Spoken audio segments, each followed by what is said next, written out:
12월 첫째 주 말씀 우리 함께 나누기를 원하는데요. 오늘 말씀은 데살로니가 전서의 말씀입니다. 이 서신서 말씀을 우리가 좀 앞둘 때는요, 이 배경을 좀 이해하시는 게 도움이 됩니다. 사도 바울의 2차 선교 여행 중에 이 데살로니가 지역을 방문하게 되고요. 그리고 2차 선교 여행 중에 편지를 쓰게 되죠. 이 데살로니가는 마게도냐의 수도였어요. 마게도냐 주거든요. 경기도처럼 그곳의 수도였습니다. 지도를 잠깐 보여드릴게요. 그리스에서 두 번째로 중요한 도시인데, 이 큰 지도를 한번 보시면 저 아래쪽에 이스탄불, 요르단, 이스라엘이 있는 거죠. 이스라엘이 있고요. 이렇게 바울이 올라와서 중간 저 위쪽에서 건너와서 우리를 도우라 해서 딱 넘어가게 된 다음에 슉 가면서 이쪽 끝에 십자가 표시 조그맣게 보이죠? 지도가 크게 안 되더라고요. 그래서 저쪽이 데살로니가입니다. 그리고 여기서 이렇게 거기서부터 오늘 본문이 진행이 되는 거예요. 저를 보여주시면 됩니다. 데살로니가에서의 사역은 3주였습니다. 3주였는데 큰 도시였는지라 그 주의 수도라고 하니까 사람들이 많았어요. 그리고 유대인들도 많았죠. 유대인들이 많은 곳에는 항상 회당이 생기고요. 정기적으로 안식일마다 모여서 거기서 말씀을 나누죠. 사도 바울은 이 유대 랍비 중요한 직무를 맡았던지라 그런 데 가서 말씀을 충분히 전할 자격이 있었어요. 그래서 3주간 거기서 복음을 전하는데, 아마 그런 내용, 3주니까 일단 구약에 통달한 유대인들에게 구약을 더 가르치는 거죠. 구약의 메시아가 분명히 온다고 했다. 메시아는 죽었다가 살아나신 분, 다시 오실 그분이다. 한 주차 이야기했을 것이고, 두 번째 차에는 아마 나사렛 예수라는 사람이 있다. 그분의 탄생과 그분의 생업과 그분의 죽음 그리고 부활까지 하셨다는 이야기를 나눴을 거예요. 그리고 3주차쯤 되었을 때에 아마도 좀 더 본격적으로 우리가 알고 있는 그 메시아, 기다리는 메시아가 그 예수다. 나사렛 예수가 메시아다. 이 이야기를 아마 3차례에 걸쳐서 아니면 각 주차마다 그렇게 하셨을지 정확히는 알 수 없지만 그런 내용으로 복음을 전했을 것으로 보고 있습니다. 그리고 이 이야기를 들은 사람들의 반응은 우리가 알듯이 늘 두 가지로 나뉘죠. 사도행전 17장에 나오는데요. 4절과 5절 말씀 함께 보도록 하겠습니다. 그 중에 어떤 사람, 곧 경건한 헬라인의 큰 무리와 적지 않은 귀부인도 권함을 받고 바울과 실라를 따르나, 그러나 유대인들은 시기하여 저자의 어떤 불량한 사람들을 데리고 떼를 지어 성을 소동하게 하여. 여기까지만 봐도 될 것 같아요. 아주 두 무리로 갈려진 거예요. 그리고 이 불량한, 그리고 유대인들이 섞여 있는 이 불량한 사람들을 고용한 이 사람들은 이 바울의 일행, 바울과 실라와 디모데와 누가, 이 4명으로 보거든요. 이 4명을 잡으려고 그들이 머물고 있다고 하는 야손의 집으로 갑니다. 그리고 야손의 집을 수색하죠. 막 다 뒤졌지만 불행 중 다행으로 거기서 바울과 그 일행은 발견되지 않습니다. 그러나 이 분노에 가득 찬 아주 악독한 마음이 있는 이 사람들은 이 바울의 일행을 맞이하고 숨겨주었던, 거두게 하였던 그 야손과 그 일행을 잡아갑니다. 그리고 공에 올리죠. 재판을 받게 하죠. 안타깝게도 그 재판 가운데서 굉장히 모독적인 일들이 벌어지지만 그래도 감사하게 보석금으로 그 야손과 그 일행이 풀어지게 됩니다. 그리고 그날 밤에 야손의 집에 있었던 바울과 그 일행들은 그 도시로부터 탈출하게 되죠.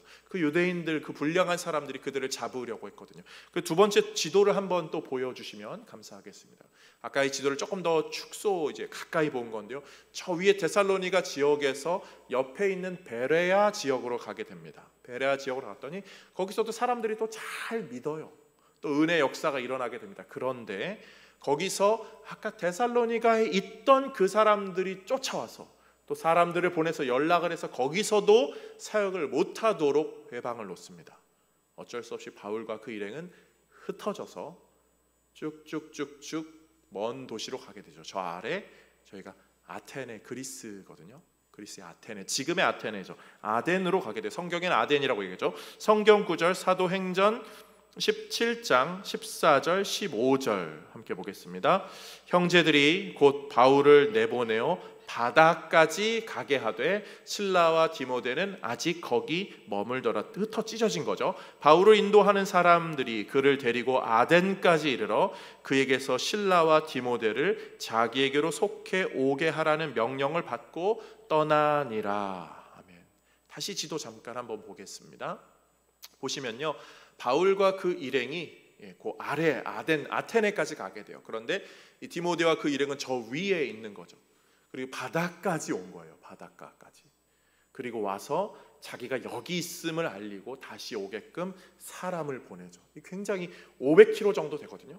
이 먼 거리를 왔다리 갔다리 하기도 하고 바울은 도망가기도 하고 지금 이렇게 된 거예요. 바울이 그 자리에서 이 아덴에서 어떤 마음이 들었을까요? 성령께서 인도하여 주셔서 건너와서 우리를 도우라. 성령이 충만하여서 2차 사역을 진행하고 있었습니다. 3주간 복음을 전하는데 사람들의 반응이 심상치 않아요. 경건한 자들의 큰 무리가 바울의 말씀에, 하나님의 복음에 반응하고 있었습니다. 그 기쁨도 있었지만 반대로 그들을 회방하는 그 억압도 굉장히 강력하였죠. 그리고 그 억압은 끈질겼어요. 도시로 옮겨가도 쫓아올 정도였고요. 심지어 여기 멀리 떨어져 있는데도 마음이 불안해서 견딜 수가 없었어요.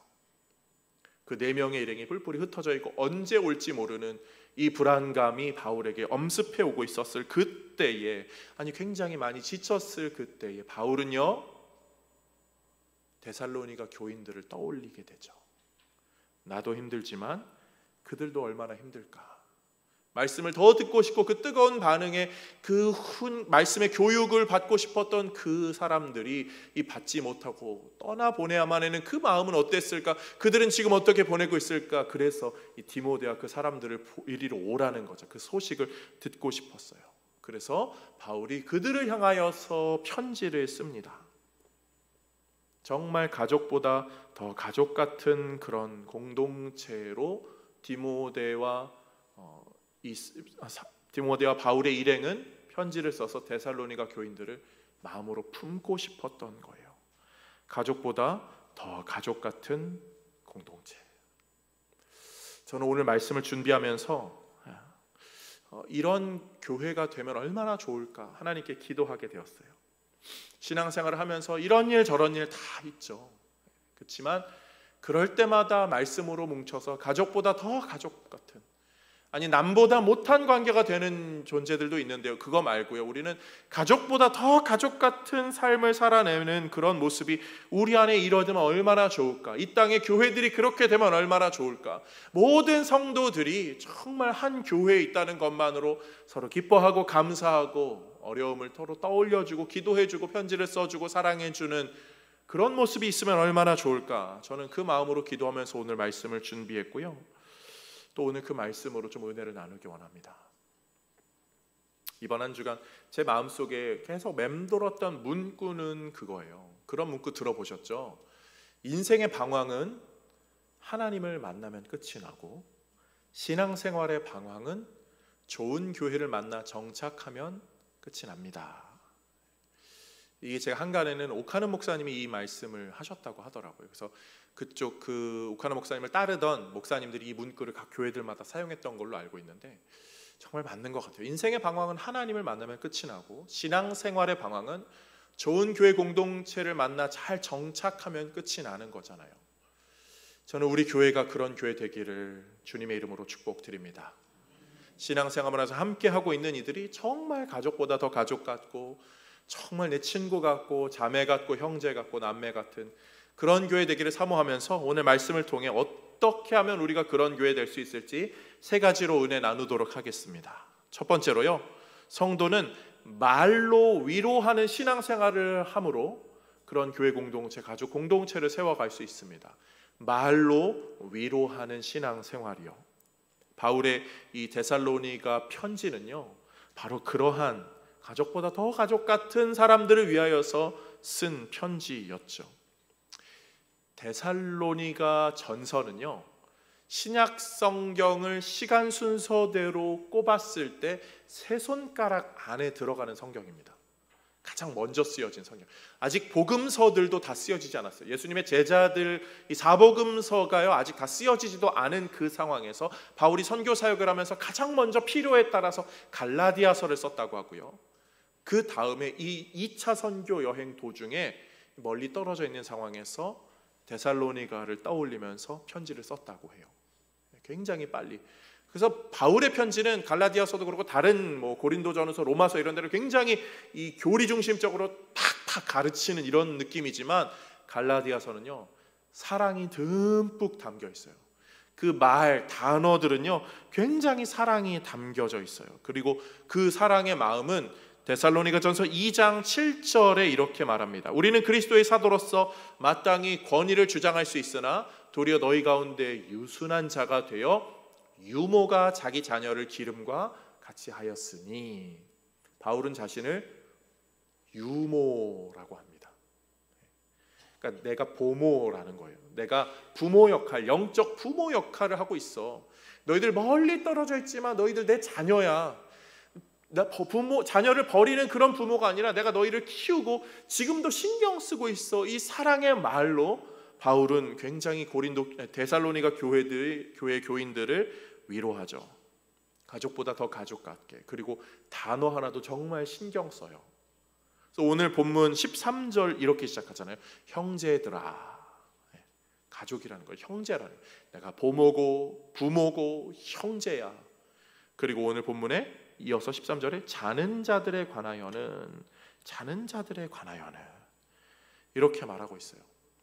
아마 바울이 떠난 후에 예수님이 곧 오실 거야, 그러니까 우리는 더 단돌이 치고 신앙생활 열심히 하자라고 했던 성도들이 있었는데 그들 가운데 누가 먼저 좀 돌아가신 것 같아요. 아니 주님이 곧 오실 건데, 금방 오실 건데 죽으면 어떡해? 주님이 오실 건데 그러면서 그럼 죽은 자들은 어떻게 되는 거지? 이러한 좀 불안한 마음들이 있던 거예요. 그런데 바울은 여기서 한마디로 자는 자들이라고, 죽은 자들이라고 말하지 않고요, 자는 자들이라고 말해요. 이 상중에 있는 사람에게 말 한마디가 굉장히 중요하거든요. 말 한마디 잘못하면 그 큰 상처잖아요. 예전에 부목사 생활할 때요, 목사님이요 장례식장에서 쓸 기도문 갖고 와봐 해가지고 목사님들이 다 쓴 적이 있어요. 근데 어떤 목사님 그렇게 장례 중에 그러잖아요.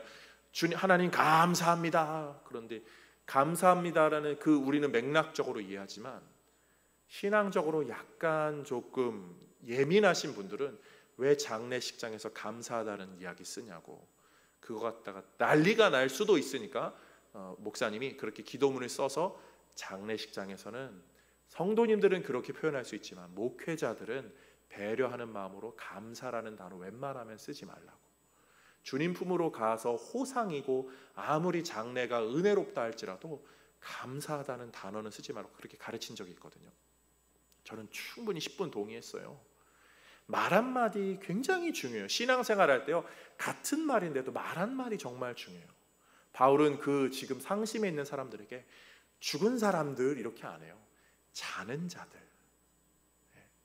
이 말이 얼마나 어감이 그들 상을 경험한 사람들의 마음을 따뜻하게 할까요? 그런 이야기 있잖아요. 어떤 분이 돌아가실 때가 다 됐어요. 그래가지고 가족, 친지, 자녀들을 다 불렀습니다. 그래서 마지막 인사를 하는데 뭐 이렇게 와서 막 엄청 얘기해. 우리나라 이야기는 아닌 것 같아요. 막 이야기하고 굿바이, 굿바이 한 명하고도 굿바이. 근데 다 그분이 마지막 인사를 하면서 not goodbye, good night 이렇게 하는 거예요. 나 지금 굿바이 하는 거 아니야. 굿나잇 잠깐 자는 거야. 단어 하나 차이지만 그 하나가 그 분위기를 바꾸는 거죠. 지금 바울의 이 자는 자라는 표현이 바로 그런 거예요. 신앙생활하면서 말 한마디로 서로를 위로할 수 있어요. 아주 단어 하나만 잘 선택해도요 관계가요 얼마나 좋아지는지 모르겠어요. 맞는 말을 하라는 거 아니에요. 왜 너 그래라고 이거 자꾸 지적하는 맞는 말이 아니라 맞고 틀리는 말이 너무 집착하지 마세요. 그냥 그분들도 다 알아요. 누가 이렇게 하는데 저렇게 하는데 그거에 너무 집착하지 마세요. 잠언 말씀 하나 볼까요? 잠언 27장 14절 말씀. 잠언 27장 14절 시작. 이른 아침에 큰 소리로 자기 이웃을 축복하면 도리어 저주같이 여기게 되리라.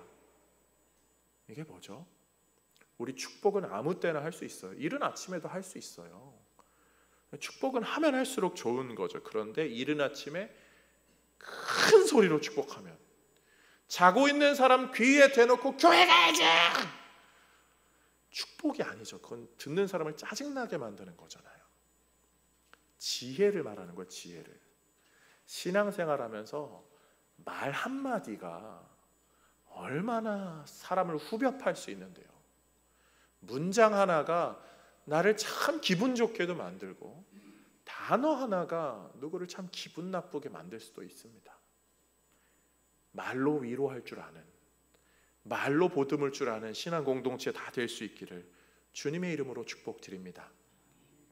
두 번째로요, 이 내용에서 조금 더 깊게 들어가서 성도는 서로 위로함으로 신앙생활하면서 가족 같은 공동체를, 위로의 공동체를 세워갈 수 있습니다.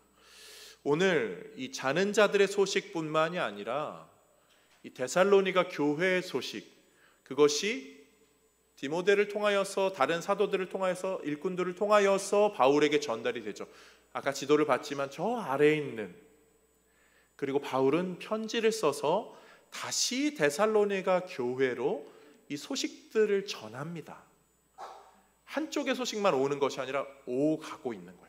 소식을 서로 주고 받으면서 서로 어떻게 지내고 있는지를 나누는 거죠. 서로 주고받는 게 진짜 위로가 돼요. 그래서 데살로니가서를 쓸 때 바울이 1장에 그런 내용 쓰잖아요. 굉장히 단어들이요 따뜻합니다. 따끈따끈해요. 1장 2절에서 3절, 우리가 너희의 모든 수고로 말미암아 항상 하나님께 감사하며 기도할 때, 나 너희 때문에 하나님께 늘 감사해, 늘 기억해. 너희의 믿음의 역사, 사랑의 수고, 소망의 인내, 그게 너희한테 있어. 4절, 하나님의 사랑하심을 받은 형제들아, 너희를 택하심을 아노라. 너희는 택함 받은 자들이야. 바울이 사랑의 말로 편지를 쓰면서 격려합니다. 자신의 소식이, 자기도 지금 쫓겨나서 이런 상황, 아마 데살로니가 교인들 다 할 거예요. 우리한테 복음 전하다가 우리 동네에서 그 유대인들, 그 아주 나쁜 그 사람들 때문에 저 베레아로 쫓겨갔는데 거기서까지 또 그래가지고 저 멀리 아덴까지 바울은 그랬대라는 이 소식이 데살로니가 교인들도 알 거예요. 그런데 그 멀리서도 바울은 나 너네 때문에 감사해, 너네 때문에, 너네 원망하지 않아, 지금 이 소식을 주고 받고 이러고 있는 거예요. 바울이 편지를 쓰는 이유는요, 그 가운데 누군가 또 죽음의 일이 오늘 본문 가운데 얽혀진 거잖아요. 누가 돌아가셨대요. 가고 싶었는데, 상중에 인사라도 하고 싶었는데, 또 이런저런 마음이 있고요. 사실 사람이 죽음이라는 것을 주변에서 경험하면 영적으로 좀 예민해, 종교성이 좀 드러나게 되죠. 그래서 좀 아프고 큰 질병 걸리고 큰 어떤 위협을 만나면 사람이 종교성을 발휘하게 되는 게 그런 거예요. 그런데 그때가 또 흔들리기 쉬울 때죠. 그래서 바울은 그때 더 단도리를 치는 거예요. 더 신앙생활 바르게 세워져서 이 이상적으로 기형으로 굳어지지 않고 건강하게 바르게 세워지게 하기 위하여서 이 편지를 지금 쓰고 있습니다. 그래서 오늘 본문, 우리가 읽은 이 본문 13절에서 18절의 내용에 굉장히 많이 나온 단어가요, 우리, 항상, 서로, 함께, 이런 단어예요. 우리가 지금 함께 신앙생활하고 있다. 멀리 있지만 가까이 있는 거라고. 그 구절, 대표적인 구절 17절, 18절, 사실 모든 구절 한 절 빼고 16절 빼고 다 그 구절, 그런 표현들이 나오는데 17절, 18절 볼게요. 그 후에 우리 살아남은 자들도 그들과 함께 구름 속으로 끌어올려 공중에서 주를 영접하게 하시리니 그리하여 우리가 항상 주와 함께 있으리라. 그러므로 이러한 말로 서로 위로하라. 이거를 그냥 읽는 순간 우리는 하나야, 함께 있어. 맞아, 우리는 한 공동체지. 멀리 떨어져 있어도 그냥 같이 있는 거야. 이 막 마음으로 뭉쳐지는 거예요, 서로를. 그리고 사실 그 우리 서로 함께, 이 단어가 없는 구절 16절이 무엇을 말하는지 아세요? 핵심 구절이에요. 16절 함께 읽어보겠습니다. 주께서 호령과 천사장의 소리와 하나님의 나팔 소리로 친히 하늘로부터 강림하시리니 그리스도 안에서 죽은 자들이 먼저 일어나고, 죽은 사람들 걱정 안 하도록 그 사람들 더 먼저 세워주고, 하나님께서, 예수님께서 다시 오실 그 재림의 신앙, 그 부활의 신앙을 바울은 지금 가르쳐주고 있습니다. 그분이 오시면 다 위로받는다고요. 예수님의 그 위로하심을 기다리면서 남은 우리가 기다려야 될 것은 사실 우리와 지금 함께 하시는 성령 하나님이 계시기 때문에 바울은 우리가 서로 위로할 수 있음에 대한 확고한 신앙이 있는 거예요. 예수님이 그렇게 말씀하셨죠. 요한복음 16장 7절 말씀, 그러나 내가 너희에게 실상을 말하노니 내가 떠나가는 것이 너희에게 유익이라. 내가 떠나가지 아니하면 보혜사가 너희에게로 오시지 아니할 것이요 가면 내가 그를 너희에게로 보내리니. 아멘. 예수님이 떠난다고, 떠나 있다고 부재인 상태가 아니라 이 보혜사라는 것, 성령 하나님이라는 것, 우리 성경 신앙생활 오래 하신 분들은 한두 번쯤 들어보셨죠. 헬라 원어로 파라클레이토스라고 하시는 그 분은 오늘 본문에 이러한 말로 너희가 서로 위로하라라고 할 때 위로하라와 똑같은 단어예요. 파라클레오라는 단어거든요.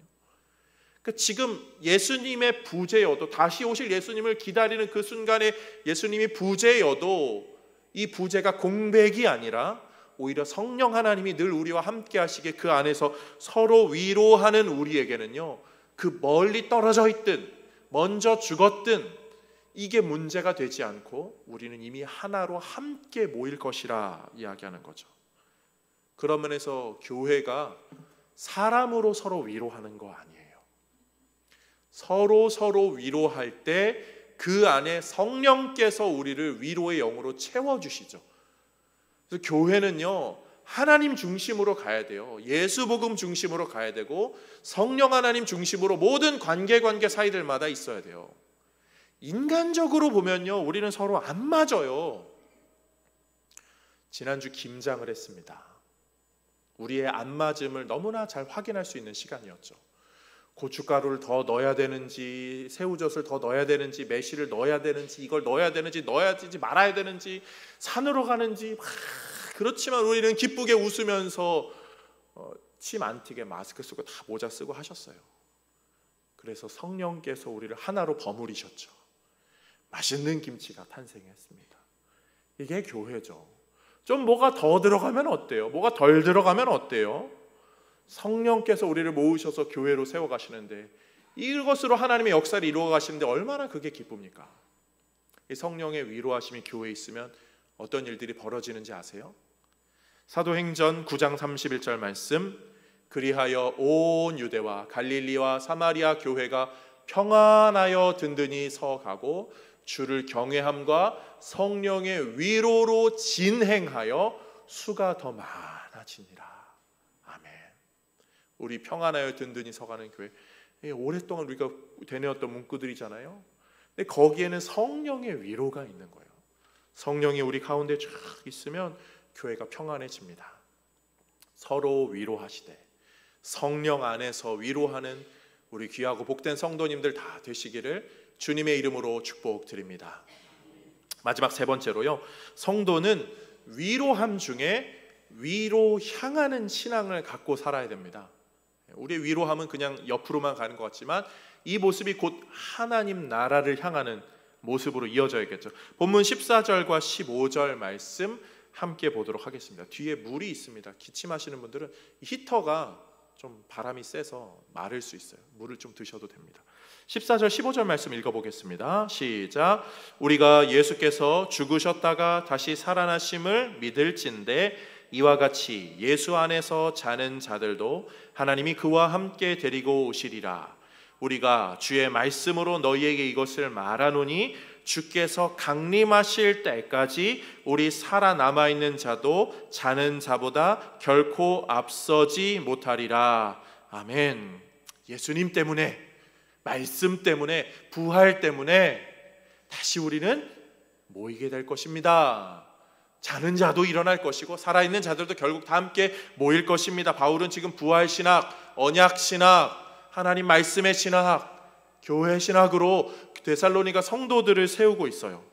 우리도 마찬가지죠. 우리 주님 다시 오실 때 우리 다 같이 일어나 다 같이 모일 거예요. 여기에는요 죽은 자도 같이 모입니다. 산 자도 같이 모여요. 가까이 있는 자들은 당연히 모여 있고요, 멀리 떨어져 있는 자들도 같이 모일 거예요. 친한 자들도 함께 모일 거고요, 관계가 소원한 자들도 함께 모일 겁니다.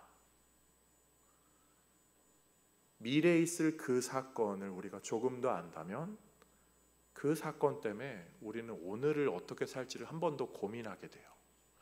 다 모인답니다. 다 모여요. 매끄럽게 모이시겠습니까? 부끄럽게 모이시겠습니까? 누구는 먼저 가고 누구는 나중에 가겠죠. 불편한 채로 보내시겠습니까? 부끄러운 채로, 사이 안 좋은 채로 멀리 떨어져 계시겠습니까? 우리 기독교 신앙은요, forward back, 앞에 있을 일, 나중에 있을 일을 지금 삶으로 경험하고 영향받는 자들이에요.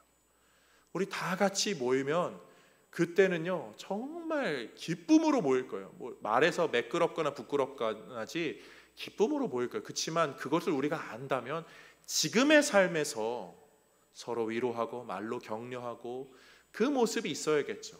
때로는 내가 머리도 숙이고 연락도 한번 더 하고 이런 게 있어야겠죠. 그게 바로 오늘 18절에 말하는 그러므로 이러한 말로 서로 위로하라.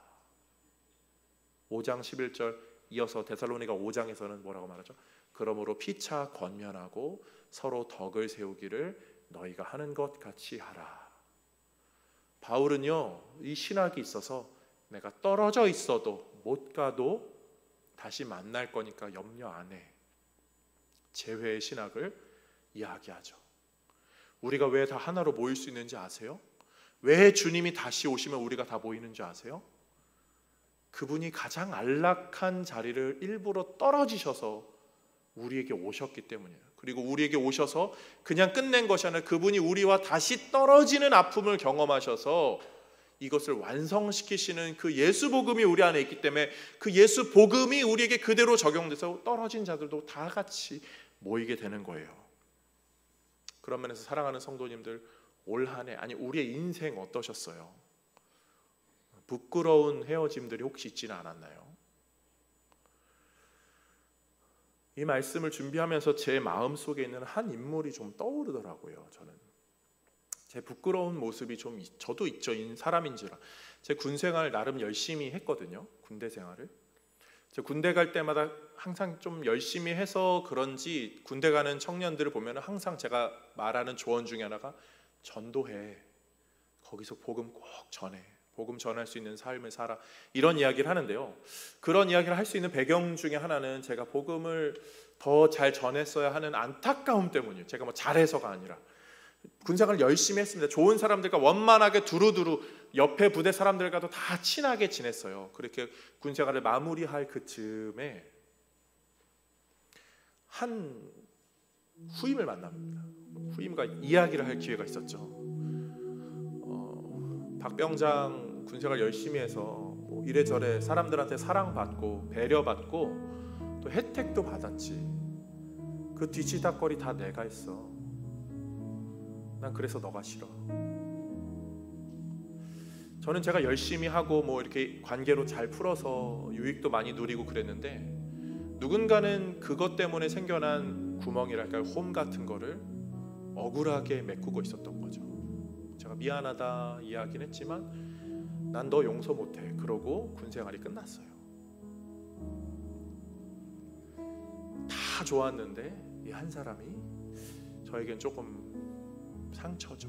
아니 그 사람에게 상처인 거죠. 그래서 마음이 너무 쓰여요. 사실 연락도 되지 않고 어떻게 될지는 모르지만 언젠가 다시 만날 때가 있다면 저는 더 깊게 품고 풀고 또 채워주고 싶은 마음이 저희 안에 있어요.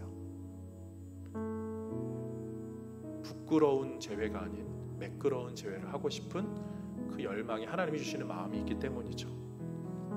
인생이요 후회가 늘 남을 수밖에. 후회와 아쉬움, 안타까움, 실수, 어려움, 문제, 상처 남을 수밖에 없습니다. 우리는 완벽하지 않으니까요. 그렇지만 그 모습이 그대로 남겨지는 것이 아니라 다시 매끄럽게 재회할 그날을 바라보면 바라볼수록 우리는 우리의 삶을 지금도 서로 말로 또 지혜롭게 또 사랑으로 겸손히 공동체를 세워갈 수 있습니다. 오늘 말씀이 주시는 은혜의 마음에 따라서 성령님 내 마음을 인도하여 주옵소서, 내 삶을 이끌어 주옵소서 고백하면서 주님께 인도함 받는 우리 모든 성도님들 다 되시기를 주님의 이름으로 축복드립니다.